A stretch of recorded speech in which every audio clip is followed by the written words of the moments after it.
Türklerin sınırda didik didik arandığı, uzun süre odalarda bekletilip sorgulandığı bir ülkeye gitmeye nasıl karar verdim? Bu süreçte neler yaşadım, neler hissettim?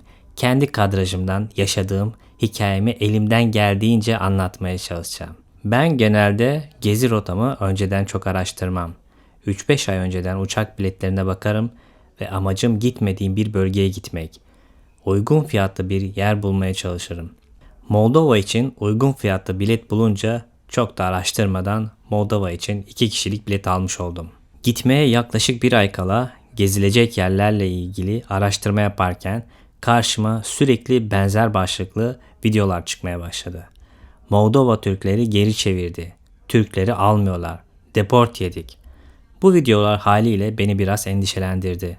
Çoğu ziyaretçinin yaptığı gibi biz de birkaç evrak hazırladık. Ne amaçla ziyarete geldiğimizi anlatan Rumence ve İngilizce yazılmış yazı, Avrupa vatandaşlığını gösteren belgeler, evlilik cüzdanı, LinkedIn çıktıları, otel rezervasyonları, kartvizitler. Bu evrakları hazırlarken bile insan geriliyor. Sabiha Gökçen pasaport kontrolüne polis eşime sizde vatandaşlık var mı diye sorunca asıl heyecan o anda başladı. Hatta belki de en heyecanlı an uçağın kalkmasını beklediğimiz o süreçti. Polis memurun net bir bilgisi yoktu ama sosyal medyadaki videolardan dolayı bize endişeli bir bakış attı. Moldova havalimanına indiğimizde pasaport kontrol hemen karşımıza çıktı.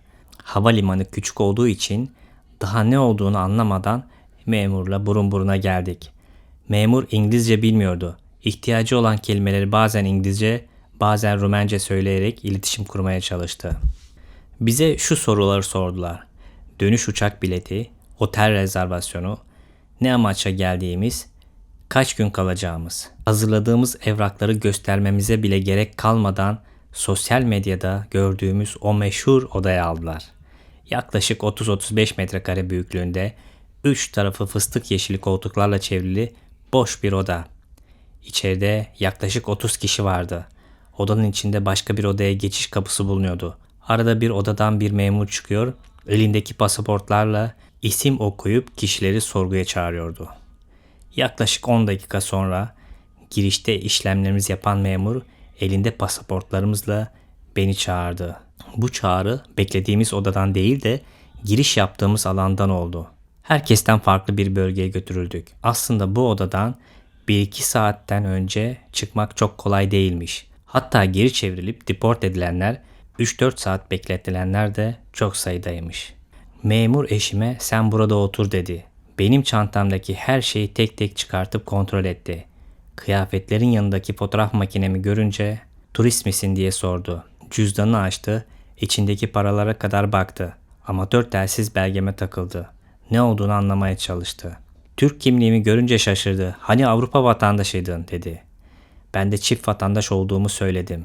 Kimlikteki ve pasaportumdaki ve şu anki halimin görüntüsü birbirinden çok farklı olduğu için birbirine benzetemedi. Arkadaşlarına gösterdi, yorum aldı. Tüm kontrollerden sonra şefine birkaç şey söyledi ve kelimelerden anladığım kadarıyla adam Avrupa vatandaşı, kendisi de fotoğrafçı, belli ki turist. 3 gün kalacaklar, soru yok bence, göndereyim mi? Gibi bir değerlendirme yaptı. Şefim baş hareketiyle bizi bırakmış oldular. Yaklaşık 10 dakika süren sorgudan sonra toplam 20 dakika içinde pasaport kontrolünden geçmiş olduk. Pasaport sonrası mutluluktan çok düşünmeden havalimanındaki dövizcide dolar bozdurduk. Normalde havalimanı şehir merkezi arasında fark olur ama buradaki fark gerçekten fazlaydı. Eğer yolunuz düşerse sadece otobüs ya da taksi ücreti kadar para bozdurun. Gerisini şehir merkezinde halledin. Bu da böyle bir tavsiye olsun size. Kişinev şehir merkezine 30 numaralı otobüsle gittik. Giderken yanlış hatırlamıyorsam 3 lei ödedik ama dönerken 6 lei ödedik. Siz yine de tedbirli olun, kişi başı 10 lei ayırın. Buraya kadar gelmişken en çok görmek istediğim Milesti Michi şarap mahzeniydi. Rezervasyonla çalışıyor. Önceden siteden bilet almanız gerekiyor. Biz girişte sorun yaşar mıyız, yaşamaz mıyız emin olamadığımız için bilet almamıştık. Gittiğimizde de sadece dönüş gününe yer vardı. Dönüşü riske atmamak için almadık. Eğer sizin net bir planınız varsa gelmeden önce biletinizi mutlaka alın. Farklı konseptlerde turlar var. Siteden inceleyebilirsiniz. Bana göre Moldova'da görülmesi gereken en önemli yerlerden biri. Ulaşım için en faydalı uygulama Yandex.Go olabilir. Hem toplu taşıma hem minibüs hatları uygulamada görünüyor. İsterseniz takside çağırabiliyorsunuz. Kişinev sokaklarında gezerken küçük bir Avrupa ülkesi hissiyatı alıyorsunuz. Büyük caddelerdeki trafik ışıklarında yayı geçidi ile araçların durduğu çizgi arasında 50 metreyi bulan mesafe var güvenlik için. Bizim çok alışık olmadığımız bir düzen. Sonbaharda güzel bir parkta dolaşırken bir anda müzikal film çekimine denk geldik. Biraz izleyip yolumuza devam ettik. Kahvaltılık olarak çeşitli hamur işleri satan küçük fırınlar çok fazla. Bir kahveyle güzel bir kahvaltı yapabilirsiniz.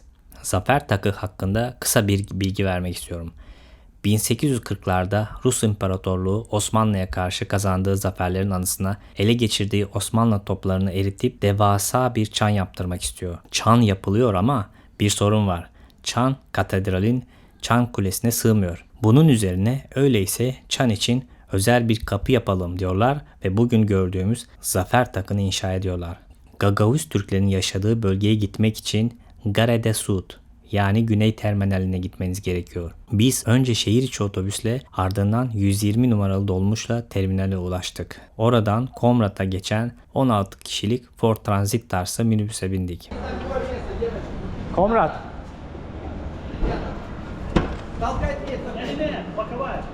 Да там открыто, ну садись. Садись. На любое, где вам нравится, мои хорошие. На любое место садись. 13 минут. Comrat'a vardık. Şu anda Atatürk evine doğru ilerliyoruz. Biraz hava soğuk. Kaç derece? 14-15 derecelerde. Buraya 2 vasıtayla geldik. Önce 24 numara otobüsle geldik. 6 lei kişi başı. Sonra 120 numara minibüse bindik. Oradan da Gara de Seu isimli otogara geldik. Orada da 70 lei kişi başı ödeyerek yaklaşık 2 saat yolculukla buraya gelmiş olduk. Comrat burası. Şu anda yürüyerek Atatürk evine doğru gidiyoruz. Yaklaşık ne kadar bir yolumuz var? Ters gidiyormuşuz. O zaman dönüyoruz. Gezilecek çok fazla yer yoktu. Şansımıza bir de müze kapalıydı. Atatürk Evi kütüphanesine gittiğimizde 29 Ekim töreni vardı. Bizi de içeri davet ettiler. Buyurun 29 Ekim töreni var. Buyurun. Merhaba. Çok tartışmalar oldu. Gene de hangisine ödül verelim. Onun için biz ta iki resmi seçtik hepsinin arasında. Sayın hani onlar da üçüncü, ikinci, birinci. Yarışmada dereceye giren öğrencilere hediyeler verildi. Türkiye'den okumaya gelen 2 öğrenciyle tanıştık. Sonrasında Saint John de Baptist Katedral'e gittik. Bahçede pederlerin sohbetine denk geldik. Biz de dahil olduk. Sıkıntı oldu mu dedi. Gelirken dedi. Evet dedim. Bir 10 dakika falan tuttular dedim. 10 dakikaysa gene çok iyi dedi. Bir şey falan var dedim odada dedim. Onların 30'unu geri göndermişlerdi dedi. Valla. Aynen. 30'unu geri göndermişlerdi dedi. İşte Ankara'dan. İstanbul'dan çok geliyor turistler. İstanbul'da. İstanbul'da. Turist. Ama ben kendi toprağımda gibi hissediyorum. Sen burada kim toprağı sayıyorsun? Tabii ki de. Yani senin toprağın benim toprağım, benim toprağım senin toprağın. Anlatabildim mi acaba? Надо изображу. Turşuda Türkiye'de. İyi mi diyor? İster mi yaşamak? Yaşamak güzel mi diyor? Yaşamak güzel tabii. Abi sen anlıyorsun. Ya, Bulgaristan şeyine de benziyor bazı kelimeler. Oradan Oradan var Hı, mısın ben Bulgar göçmeni? ben Bulgaristan göçmeniyim. Ha, siz değil mi? Sen de bilen. Yok. Beraber. Ben değilim. Ben başka. Sen Türk. Ben de Türk. Ama Bulgaristan'da doğdum. Ha Bulgaristan. O nerede? Hangi kasaba? Şumen. Şumen mi? Ha. Bulgaristan. Şu Bulgarya'da. Bulgar. Türk mü yaşıyorsun Bulgaristan'da? Yok, Türkiye'de yaşıyorum. Ha Türk yaşıyorsun. He, 89'da geldim. İstanbul. Yanlış ya burada. Hı? Burada yanlış ya. Gezmeye geldim buraya. Yalnız turist. Yok, eşimle. Ha işin mi var? Seviyorsun sen bunu mu? İlk defa geldik. Beğenirsin burası. Güzel. Güzel. Güzel. Çok zorluk çıkartıyorlar bize. Kim? Pasaport kontrolünde. Moldova'da şimdi dil kolay vakitla. Soruş var çok önemli. Evet. Moldova'da dil kolay vakitla. Evet. Anladın? Deli kolay vakitler. Zere bir de cenk. Bizde burada kuşku. Doğru. Bize dediler ki girerken Gagauzya'ya gideceğinizi söylemeyin dediler. Ha, o zaman vermiyorlarmış mıydı? Ya hani zorluyorlarmış, daha zorluyorlarmış. Transnistria gideceğinizi. Bayağı bir aradılar çünkü. Ha. İlk ettiler bizi. Sordular. Kaçan geldiler. Benim normalde çift vatandaşlığım var ya. Her şeye bakıyor. Normalde ben pasaport olarak Bulgar pasaportunu veriyorum, Bulgaristan pasaportunu. Sonra Türk kimliğini gördü. Sen bana Bulgaristan dedin, Türk kimliği ne alaka diyor. Dedim hem Türk'üm hem Bulgaristan vatandaşlığım var. Kimliğe bakıyor, bana bakıyor. Fotoğraflar farklı. Bir denk getiremedi. Ya 10-15 dakika durduk biz de. Çok duranlar varmış. Hatta 2 saati buldu benim çıkmam. he. Bizi çok yordular. Ya benim fotoğraf makinelerim de şey yaptı. Şimdi Bulgaristan vatandaşıyım. Zaten normalde daha kolay. Türk vatandaşına göre daha kolay geçiyor. Fotoğrafları gördü. Zaten kıyafetten çok fotoğraf makinesi var. Ha şey dedi, bu tamam. Bu turist belli. O yüzden aldılar mı? yok. Karıştırdılar mı? Yok, telefon Telefonları aldım. karıştırdılar. Her şeyimize baktılar. Moldova. Bu çıkarayım. Evet. Bu Havalimanı. çıkarayım. Bizi göreceğim. Göreceğim. Nereden geçtiniz? Aeroport. Airport. bizi çıkarıyorsun. Benim hanım, eşim, karım. Rukiye. Türk adı. Türk adı. Türk adı. Rukiye Türk adı değil diyor. Anlıyorsa dilde, hangi dilden bu? Türkiye. Arap mı? Arapça. Arapça. Arapça. Hazreti Muhammed'in kızının adı. Diye geçiyor. Türkiye. Kendiniz Türk. Türk. Manastır. Nereden? Türkiye'de. İstanbul. İstanbul'da. Bolu. Ha, kendi Bolu, evet. Bolu. Bolu biliyor musun? Bolu. Ha. İstanbul'da. İstanbul. İstanbul'da eş. Sen yerler orada.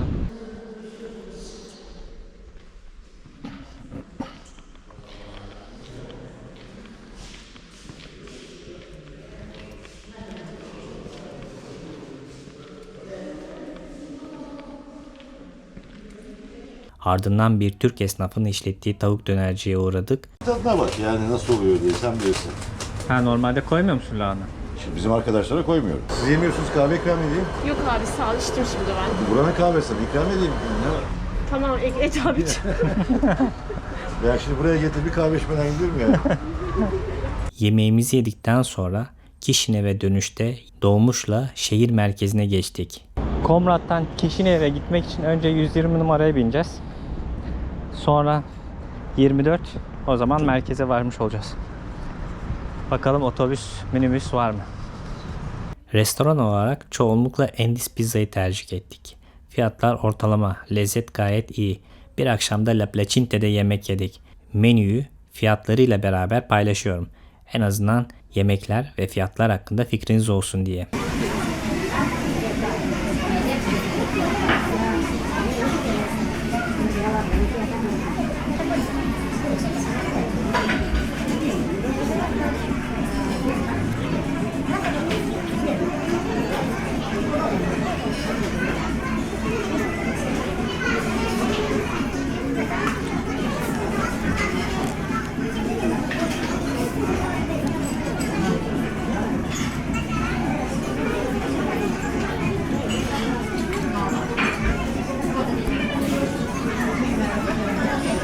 Pazar günleri kurulan büyük bir semt pazarı var. Dükkan parası ödemek istemeyen küçük pazarcılar pazarın dışına bütün sokağa taşmış durumda. Pazarda neler var derseniz saatler, takılar, sebzeler, kurabiyeler, nalburiye ürünlerine kadar ne isterseniz var. Bu alanda canlı balık bulabilirsiniz. İsterseniz balıklarınızı temizleterek teslim alabilirsiniz. Burası bizdeki halk pazarı konseptinde diyebilirim. Bu arada her gün toplayamayacakları için her gün açık olduğunu düşünüyorum. Dönüş günü Valea Morilor Parkı'na uğrayıp biraz vakit geçirdik. 1950'lerde Sovyet döneminde kurulmuş bu devasa park 114 hektar büyüklüğünde, ortasındaki 34 hektarlık göl parkın kalbini oluşturuyor. Terasları, göle inen basamakları, şelaleleriyle hem tarihi hem doğal bir ambiyansı var. 5000 kişilik açık hava tiyatrosu ve Cadılar Göleti gibi ilginç noktaları bulunuyor. Uçağa binmeden önce son yemeğimizi Il Forno adlı İtalyan restoranında yedik. 4 peynirli pizza gerçekten çok lezzetliydi. Havalimanına ucu ucuna yetiştik. Bagaj hakkımızı biraz aşmış olmamıza rağmen check-in memuru tolerans gösterdi. Moldova girişimiz zorlayıcı olsa da bizim için farklı bir deneyim oldu. Umarım sizin için de keyifli ve bilgilendirici bir içerik olmuştur. Hoşçakalın.